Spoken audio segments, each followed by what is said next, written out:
lighting is just not good. Hello friends, welcome back to another Archives vlog. We're filming a few days, we're doing some stuff. There's always something going on in the archives, so I hope you're excited for the ride. If you're new, I'm Sheila. I work and live in Pennsylvania as a professional archivist. So today is Tuesday, it's 4 o'clock, and I'm leaving around 5.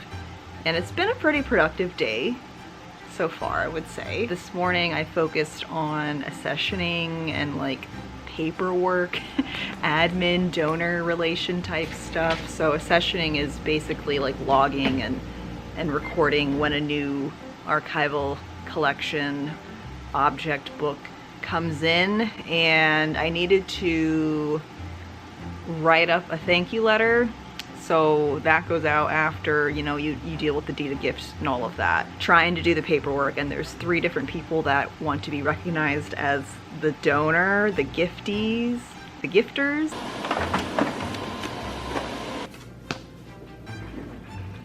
I was working on that, and I need to kind of get approval from my boss tomorrow with the wording and stuff. And after that, I've been working on book cataloging, just straight up like copy cataloging, which is pretty much a duty of a librarian, not necessarily an archivist, but in a lot of smaller institutions, such as where I work, you have to do both because we don't have a circulating library, we don't have like an actual librarian. Here, like in a public library or an academic library, it's just me. I'm the head archivist, so I take on default librarian duties.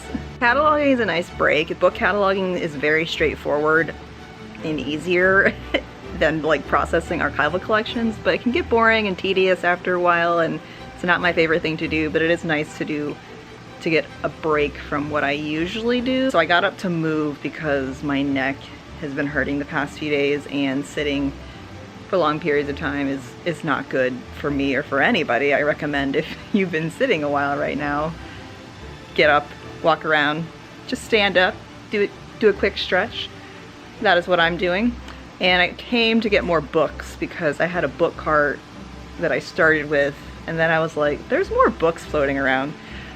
So I found where the other books are. So I'm gonna try and do another like batch worth of cataloging and spine label prep for the next hour before I go home.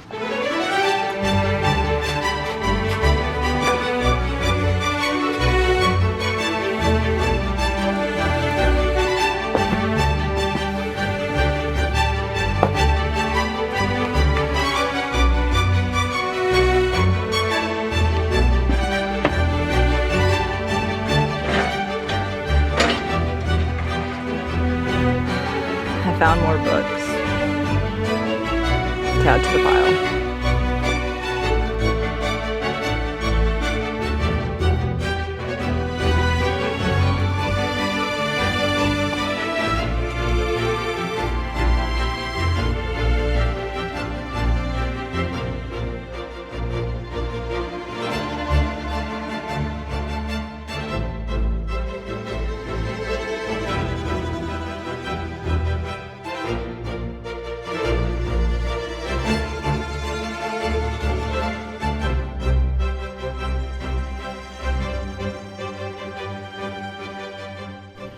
I did as much as I could, which was not a lot. Still have many more to go, but it's 5 o'clock and I'm gonna go home now. So see you guys in the morning.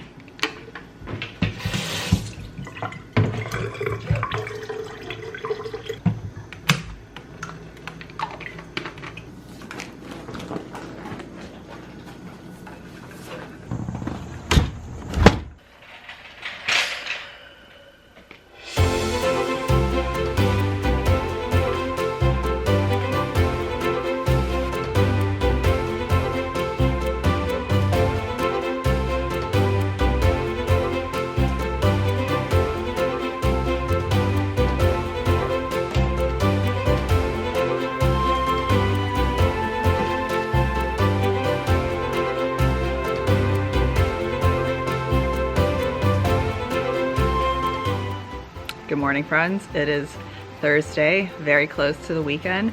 Yesterday was a very busy day. I was able to get some clips in the morning of pulling some records for an interesting project partnership we have with Ancestry. So Ancestry, I'm sure you've heard of them. They're known for, you know, genealogical research, and they allow people at home to do their own family history and family trees. I've had my own Ancestry account recently and found some very interesting things about my dad's side. So we were very excited to partner with Ancestry, and this has been over a year in the making, but they're essentially scanning all of our church records and indexing them and translating them. We have a lot of records in German and Swedish, some in Norwegian, some in Slovak, probably even some in Spanish too at this point. So it's a very necessary project to get these records online and available to people for research. Essentially, I can show you guys the behind the scenes or share a little bit about the behind the scenes, you know, as the project moves forward. But we just started scanning. I'm not doing any scanning. They have their own contract person who was hired and trained to handle and scan with the fancy overhead scanner and all of that. So I have my own little system of pulling records and using pull slips and stuff like that to make sure I'm organized, and just needed to kind of pull the next batch of records for our scanner. So that was what I did in the morning, and then my boss came in and we spent all day, you know, going over projects and what's coming up in the next few weeks. We have a board of directors meeting in 2 weeks, I think, 2 weeks, and just outline things that need to be done by that board meeting. I write an archivist report, just some housekeeping things, cleaning up, you know, down in the archives, preparing for visitors. We finally reopened, you know, for in-person research appointments recently, because we've been closed since the beginning of the pandemic, and slowly took our time to reopen just because of staff and projects and things like that. So this morning I am feeling like a slug. Just my body feels tired, and it's kind of hard to get motivated, and I was a little bit overwhelmed, I think, yesterday from just talking to my boss and adding more stuff, you know, to my plate. So I just need to kind of have like a reset brain dump session to get my thoughts out and organize all of this stuff. Really, one of the big things with being an archivist is that you're going to be managing projects and tasks, like a bunch of different ones. You're never going to be just focusing on one thing, unless maybe you're just starting out and you just were hired as like an assistant or a processing archivist. But even at that point, once you advance within that position, you're probably going to be assigned more projects. Just hired a new processing assistant, and I was going over with my boss, you know, potential projects to get them started on, and then once they get comfortable with that, adding in another project, because there's always something to do. So that's just a little tip. Having good organizational skills, project management skills, time management skills, you know, it's not needed, but it will make your life a lot easier and a lot less stressful. And I've been a professional archivist, like in an actual career position for I think like over 6 years now. I've lost count, and it's just been a lot of trial and error, figuring things out, you know, taking classes and stuff on how to manage my time and all of that. So I figured out what I would need to do at least today. I did some time blocking in my Google Calendar, because that helps me like figure out, okay, what am I doing this morning, what am I doing this afternoon? You know, blocking out time is very important. So I think originally I put on my calendar that I was going to do some more book cataloging, because I really want to get spine labels printed out and put on the first batch of books to get that done. But I was sitting at my desk and I just like, I needed to get up. So I am in like the work vault now, and I think I'm going to tackle some backlog of just random materials that my boss and I were going through. There's so much backlog here, and I think every archives has backlog. Like, this is a common problem, and it's essentially a mess that we as archivists have to clean up and organize. So I think what I'm going to do is just focus the next 2 hours of the morning just going through and sorting the backlog and show you the behind the scenes. So let's go.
We are taking our lunch break walk because I gotta get out of the basement.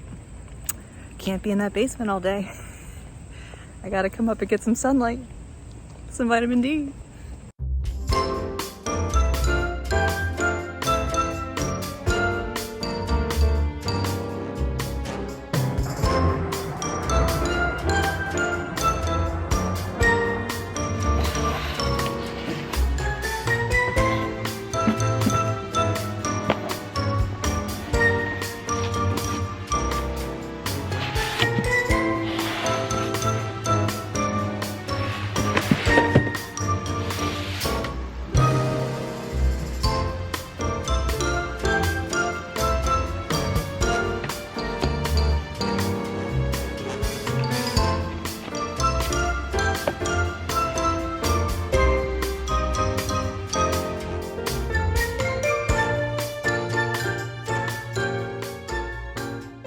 This manuscript sent me down a mini rabbit hole of getting my magnifying glass and doing some mystery solving because it is not identified in any way. The cover is missing. There was a note that came with it that said some dates that do match up with the records in it. So this is like a baptismal, marriage, confirmation, parish register. I think there's just baptisms and confirmations in it. I did not thoroughly look any farther than that. And the note also says Mahanoy City, Pennsylvania. So we do have a location, and that's about it in terms of any helpful clues for me. So what I did was that I looked through the pages to get an idea if there was anything to give me more clues, because parish registers sometimes will list the pastor who performed the baptism, marriage, whatever the event is. And luckily later, because it starts out in German and old script in the beginning, which is hard to read quickly, and in the later years towards the 1860s and 70s, there is a pastor listed by the name of Reverend H. Gies, and that was my next clue. So then I tried to look into our collections and secondary material to see basically, is there any information on this pastor, and will this information tell me the church that he served around this time period? Sent me on another goose chase, but I did some research and found that Gies was a pastor at a church in Mahanoy City, but only for a small period of time from 1863 to 1865.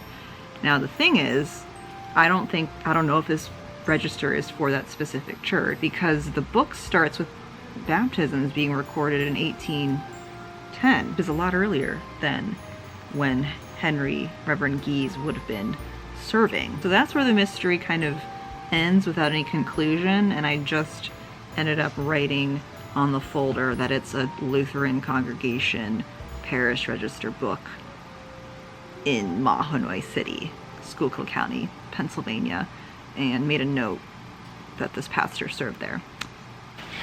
And with that said, it will go in a folder and into a box.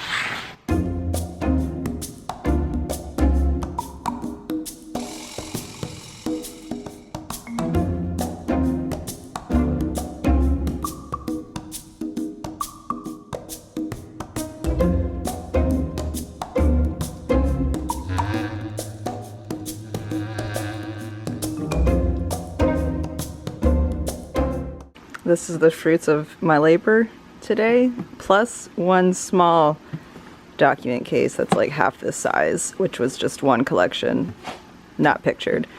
So I'd say that's pretty good. There's still more in these boxes that I need to go through, and it's just gonna have to wait. It's just gonna have to wait because it's 5 o'clock and I'm going home. But I do work tomorrow, not here, but at my part-time gig at the Historical Society. So I'll see you there tomorrow.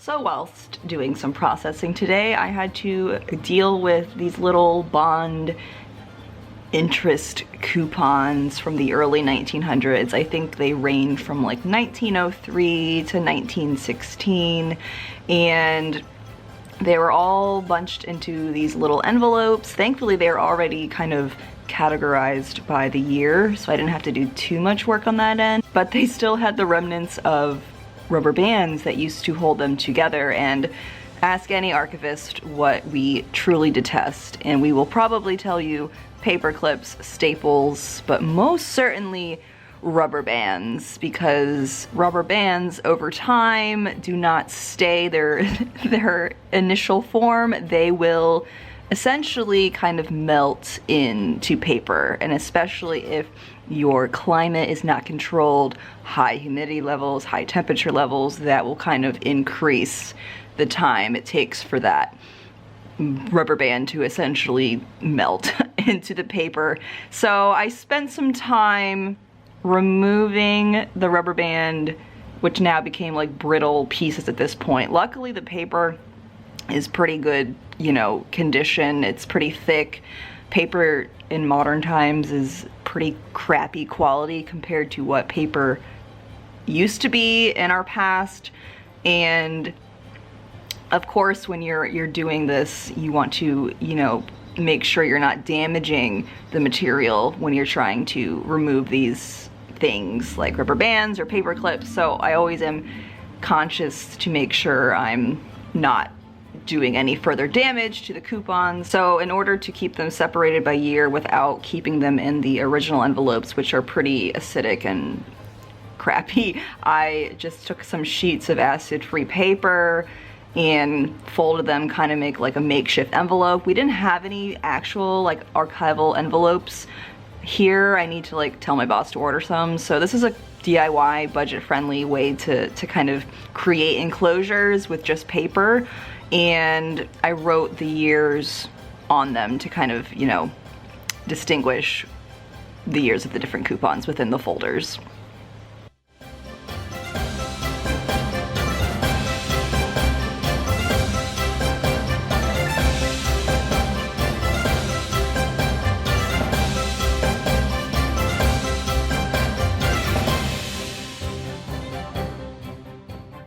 Work day and work week is officially over.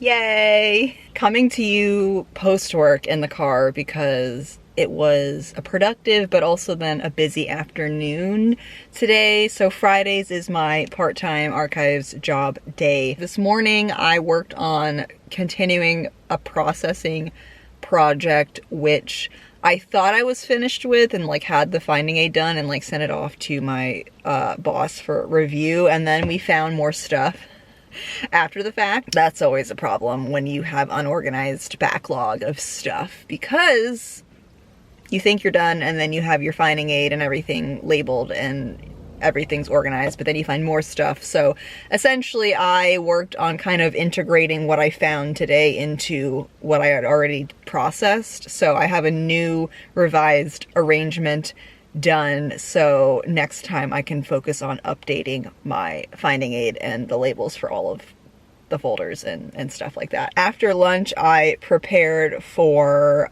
a volunteer orientation in the afternoon. So I've been tasked to come up with like small manageable projects for various different volunteers who have expressed interest in working at the Historical Society, and I spent like the past 2 weeks kind of fleshing out that whole thing because I had to get an inventory of the collections that we have because I'm still not entirely familiar with everything at my new job because I started this in January.